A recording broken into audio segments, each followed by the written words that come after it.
let's talk about normal distribution. Okay. Now you have all heard, a lot of times people hear, oh, a class is, there's a curve, right? You heard that? And a curve for the most part is what a curve that you have been indoctrinated with. Are you taking the old one from last week? Yeah. Okay. You started it, right? Yeah.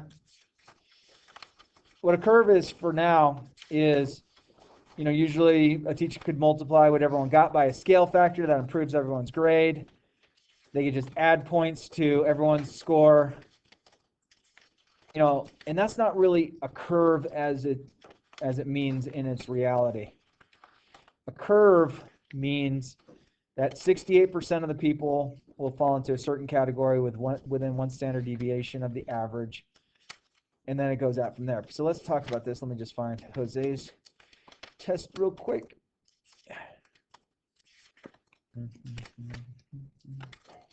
I know it's in here, pal.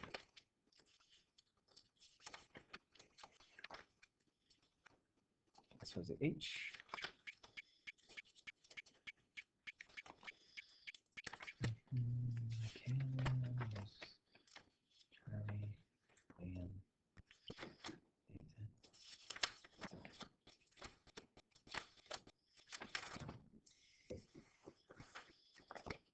What period I got you? 6. Let's make sure I didn't put it in a goofy location.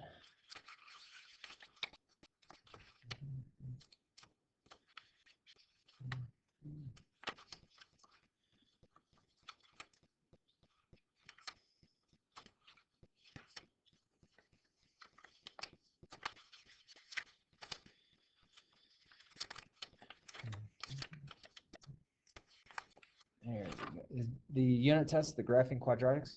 That one? Cool.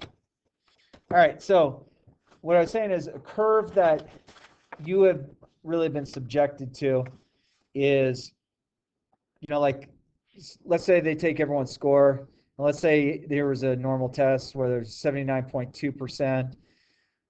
Let's say there was an average on that. So what a teacher might do to try and improve that is they might multiply it by, say, like 1.02 to bring it up. So 79.2 times 1.02 would raise the average to an 80.8. Yeah, it's not showing up, is it?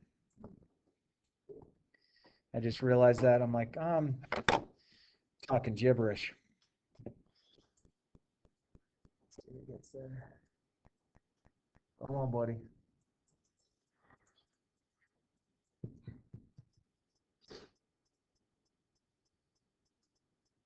There it goes. So what they would, a teacher's going to figure out somehow how to manipulate it, and what everyone's score would be multiplied by 1.02. So the student who got like a 40% doesn't jump up to a C. They just multiply 40% times 1.02, and it improves the grade a little bit. So this would be how, the teacher might be looking and saying, hey, I want to try and raise my average. If I multiply my average by a certain scale factor, it's this. Okay, I'm going to multiply everyone's score by that. And that's how things should be done. So that's a curve that you have all been subjected to in high school and perhaps even middle school. Okay? Most of the times that happens in a math class, probably science class as well.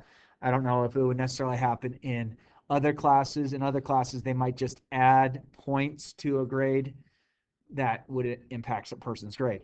But let's talk about what a normal curve would be. Now, I remember I was in a chemistry class. It was chemistry for engineers at Arizona State, and I remember the professor his name was Dr. Angel. He had just transferred to Arizona State from Purdue University as a full professor. And he said, my entire class is going to be based on the normal curve. I said, sweet. Yeah, I know curves well. So the first test, I got a 78% on. And it was based on the normal curve. And so what they used to do when I was in college, and it's much different now, is they would have your student numbers listed, and then they would have what the grade was next to it. Okay? And that was supposedly, discrete. If no one knew what your student number was, you were fine. So I think, okay, my 78%, I go, when he says, hey, those your scores are, and so I was able to see my test, and I got a 78 on it. So I went to the board, and I saw that a 78% that I earned was actually an A. And I'm like, yeah! I was like totally stoked. 78% an A? Are you kidding me? Best day ever. So what did Dr. Angel do really to do it? Well, he created something called a normal curve, which looks like this, where the very highest point is the average. And then you go out one standard deviation to the left or to the right. And so this region here was counted as a C. And then if you go 2 standard deviations, this was your B. You go out 3 standard deviations, this was your A. And this way, this was a D. This way was an F. So for a normal curve to take place, the number of A's is equal to the number of F's. The number of B's is equal to the number of D's. And the C's account for 68% of the students that took the test. Okay? So there's another thing that some of you might have taken at some point in high school, and it could be an AP test. An AP test, for the most part, should renormalize every year. So your 5 is here, your 4 is here, your 3 is here, your 2 is here, and your 1 is here.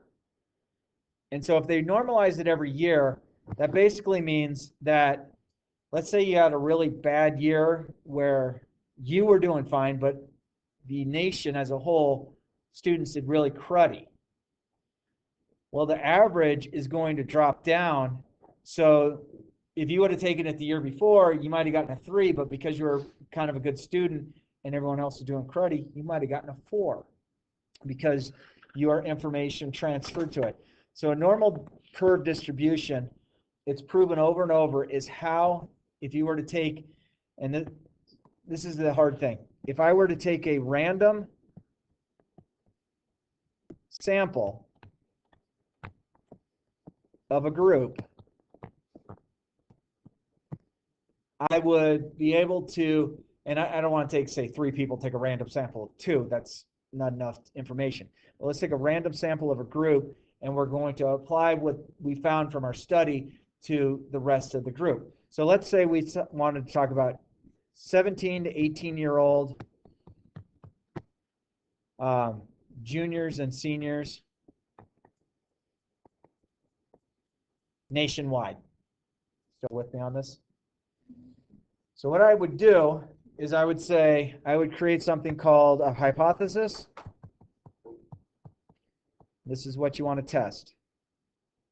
And our hypothesis could be something like this. Students for 2020, 2021 did worse on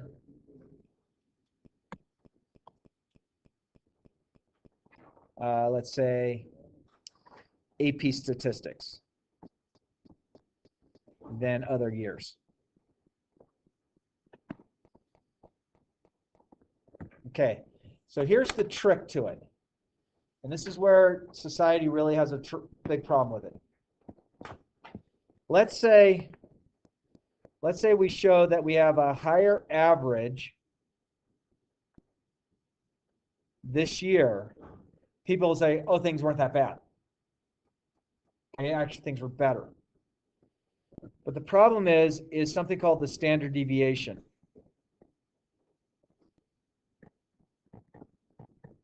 The standard deviation is how far left or right from the mean are you? Okay? So it's very possible that you have a spread of your data. Let's say your C range is spread out much further. Okay? So if we were going to look at our normal curve, let's say this year, let's say, and I'm going to put a point value with it, which is not necessarily a point, but let's say this is for the AP Stats exam.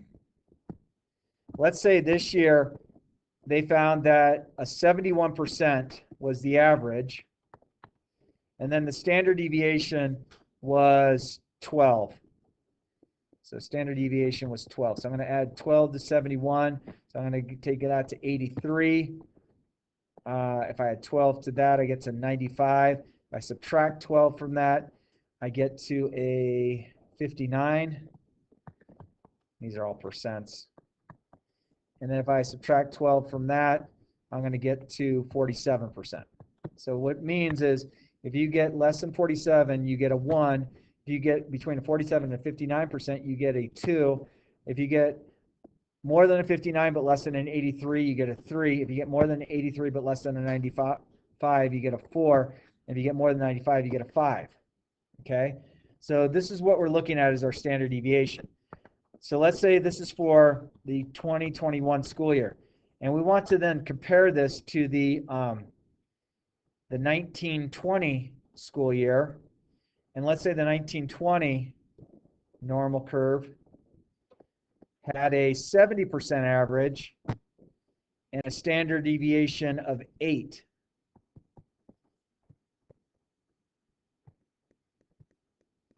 Let's see, add 8 to that, I get 86. Add 8 to that, I get 94. Subtract 8, I get 62.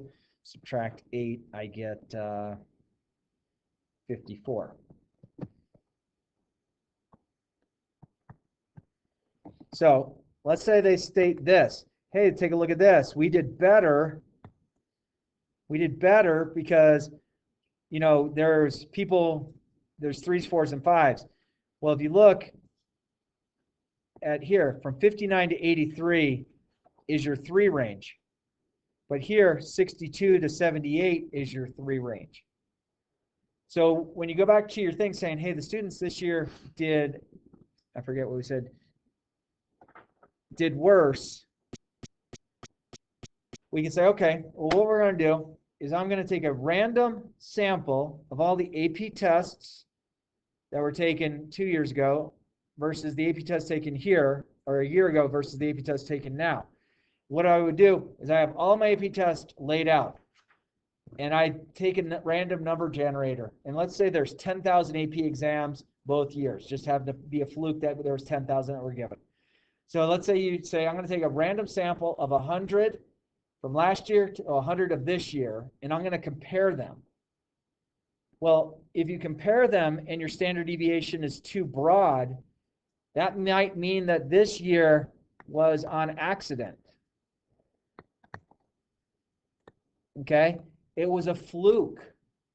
It doesn't mean that the teaching methods that took place this year were better and the students' testing abilities were better because it was too broad of a standard deviation to make that assumption. And a lot of times these fall into confidence intervals, and a confidence interval is the really tiny little tiny print down at the very bottom of anything. Okay? So you get the bigger your confidence interval, the less reliable your data. The smaller your confidence interval, the more expensive it would be to do on your test. So if you came and said, I am 99% certain with a 99% confidence interval that my AP scores this year are worse than last year, then we can take a look at it and say, well, 99, that means that if we did everything the exact same this year, that we should be able to mimic that information again. But a lot of times, they're going to change this down to 70%. We're 70% certain that everything done this year was correct to show the kids did worse or better. And it doesn't really do it. So the sample, the normal distribution happens everywhere. Okay? And the key to a bell curve, and it's where colleges will get it wrong, if they come in and say, hey, this class is based on a curve, their sample to make their curve is everyone in the class is your sample. Okay, so for this case, it would be a census. A census is where you test everybody and then you make your conclusion. Now, we've all heard of the United States Census that takes place every 10 years, right? I'm talking to myself. The census taken every 10 years. The federal government does not necessarily have to waste that kind of money trying to evaluate each and every household throughout the United States. Okay? They could create a survey. So let's say you have Colorado, and I don't know, are we at 6 million?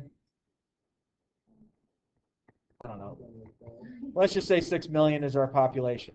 So what they're going to try and do is they're going to try and talk to all of the households. Now, when we say there's 6 million people, we're not necessarily saying that there's 6 million people that we're trying to collect data from. We're trying to collect data from each household, and then where it gets some wiggle room on there is, well, maybe we have to go to the homeless populations, or maybe we have to go to the people who are shacking up in somebody else's house.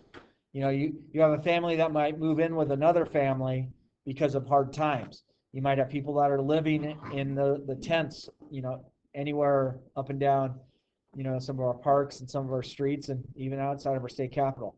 So then you're trying to evaluate them. So the census is trying to get everybody to be included in this survey. But what they could do is do a random sample and then apply that with a 99% interval, and that would actually save the federal government money on, rather than having people try to go door to door and try and figure it out. Okay? But unfortunately, when they designed the United States, they didn't have an understanding of really what statistics is. The statistics I'm talking about right now is relatively new mathematics. Okay? But it's proven mathematics that does work. So I would imagine we could get to a point where our census is no longer a census. Our census is a random stratified sample, meaning that you gave everybody in the state a number. And, you know, some people say, well, let's do the social security number. Well, not everyone has that, so we can't do that. We have to somehow get everybody some sort of state ID number. You know, whether they're homeless, whether they're living with a second family, whether they're just living on their own in their own place, everyone's going to be given a sample. And what we're going to do is, if we get 10% of our people, so you're talking about 10% of a million is 600,000. We're just going to try and get to 600,000 people. 600,000 people is a lot less people than 6 million. Okay? So you get to 600,000 people. But this really cuts down into households that we're looking for, because it is possible that a number might be selected which are two people in the same household. That's possible. But it's something that you have to kind of put into your margin of error. But I would imagine this could save a considerable amount of money if the government chose to do that. And there's going to be people that are going to say, I don't trust the math. And the people who say, I don't trust the math, aren't the people who are critically thinking people. These are people that, I saw something posted on Facebook, therefore it's the gospel truth. Okay? That's the real unfortunate thing about how society works. And I'm not saying society is dumb, it's just they're not educated in the appropriate way. We have gotten to a point in our society where we find the information that supports our beliefs and we claim that's got to be the truth. And that's unfortunate, because though I want to be surrounded by people who have similar thoughts as me, I also really enjoy getting together and hearing other points of view, as long as it's not getting rammed down my throat of this is how it is and this is how it will be. It's like, no, I want to listen to your argument about this, and I want you to listen to my argument about this. And you know what? We're going to probably disagree, but we respect each other for our belief. And I'm in belief in anything. Years ago, it was back in the early 90s, they came out with a survey that was publicized, and it was on the television. I think it was on NBC was publicizing it. And it was just one of those where it was like a public service message. And the public service message basically was, if you drink 1 glass of wine each day, it's good for your heart. And people were like, this is fantastic. I enjoy having a glass of wine. And now I'm doing something good for me, so I'm going to participate. What people didn't look at is who did the study and how the study was conducted.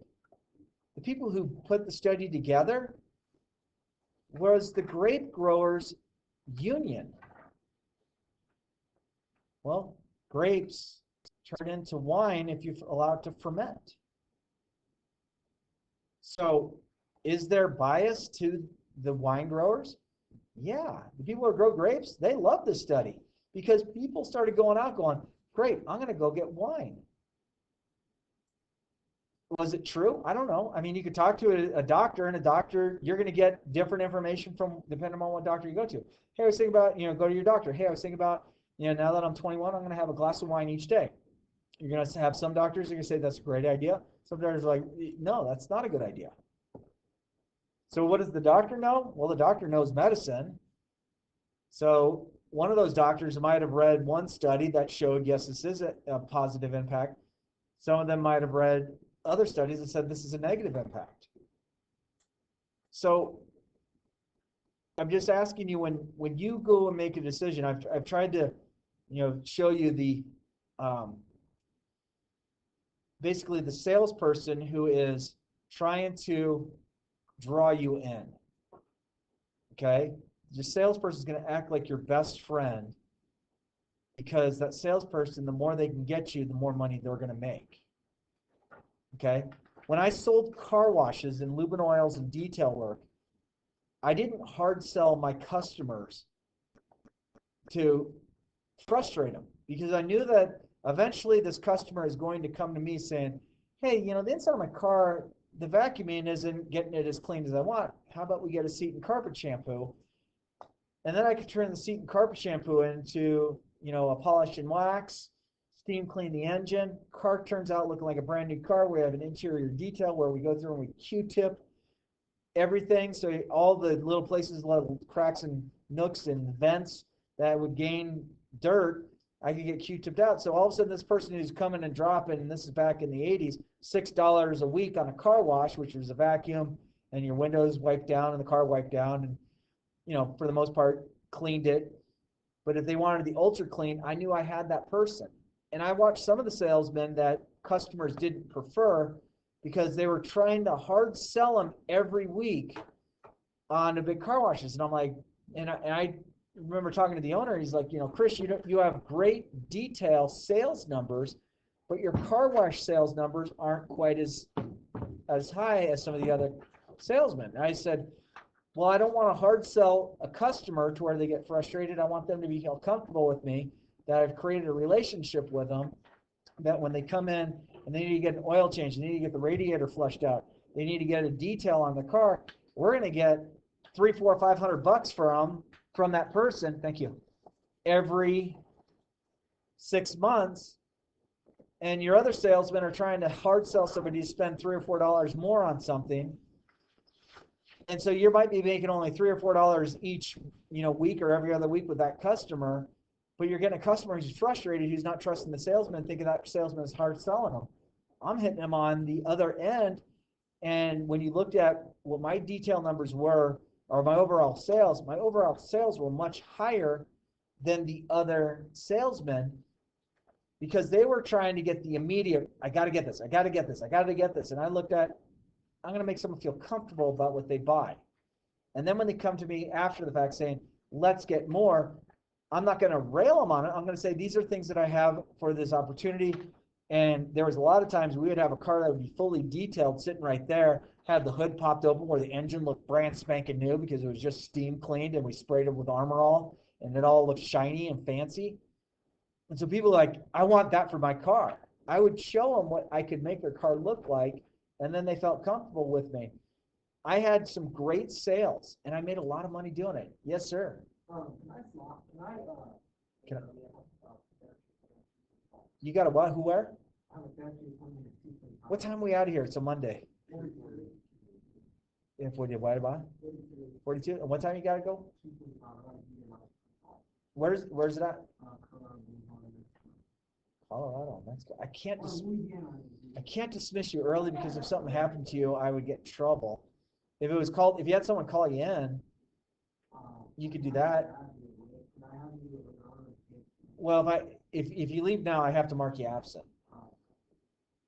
So if you want to, can you text somebody real quick, and then see if they'll just contact the attendance people saying you got an appointment, and it'll show up right away on my computer once it's turned in. I'm so sorry. The thing is, I trust you, but the unfortunate thing is how society is. It's like, hey, this kid got out of class and you marked him here, and they got in a crash, bing, bang, boom out there, and stirrup they're supposed to be in. And it sounds silly, but it's in and out. But I can get you out as close to 40 as possible if that works for you. So, does that make sense? I mean, I talked to you a little bit about sales, about how a curve works. The averages of money comes in, how the census works. It's very obvious. And again, it just becomes one of those things where you start looking at, there's a lot deeper that normal distribution goes, and we'll talk about that a little bit more and more this week. But let's talk about, some people came in and they're saying, talk to us about this final. Well, this final you could do as a group, but it's your writing. Okay? It's on Schoology, and it'll be Friday this week. Okay? I'm not going to hit upon you anything bad. You can, you have the computer, so you can go back to any of our stuff on Schoology that's posted and take a look at it if you needed to. But again, if you're working as groups, I would say there's going to be like 6 questions on it. I'd say, why don't you, one of the groups say, all right, we're going to go back and figure out everything we need to know about number 1. Group 2 does it. And then you say, okay, group number 1, hey, this is what goes. And then you just type up your evaluation, what everyone else was saying about it. And, trust each other. I don't think anyone wants to see anyone get a poor grade. I mean, you're all doing fine, but that'll be on Friday. If you miss, that's going to throw a little bit of a curveball at you as far as class goes. But let me just finish up with the normal curve. I think I got everything. What else? Where is it? I'm looking for just the normal distribution. There it is. So a normal distribution curve works like this.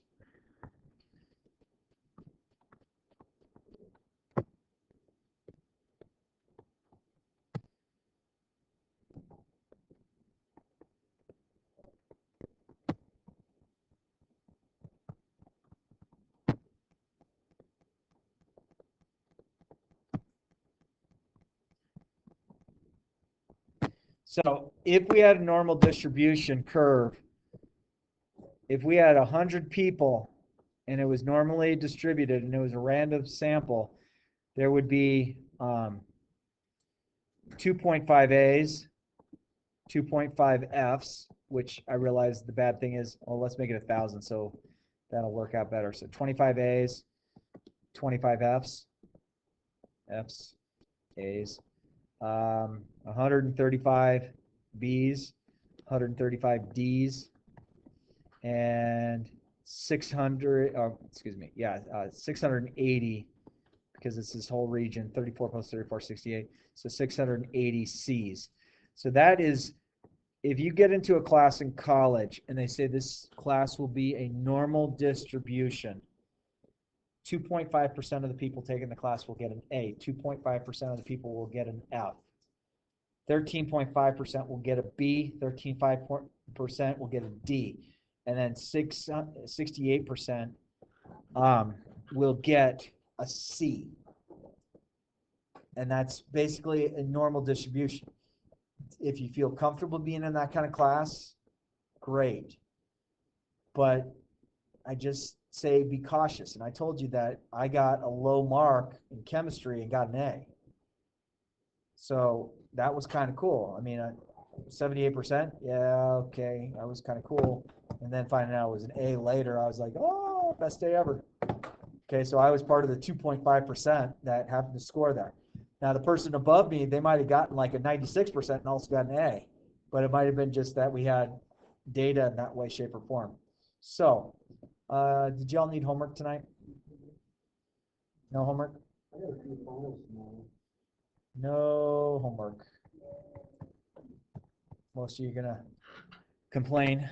But that's what I got. So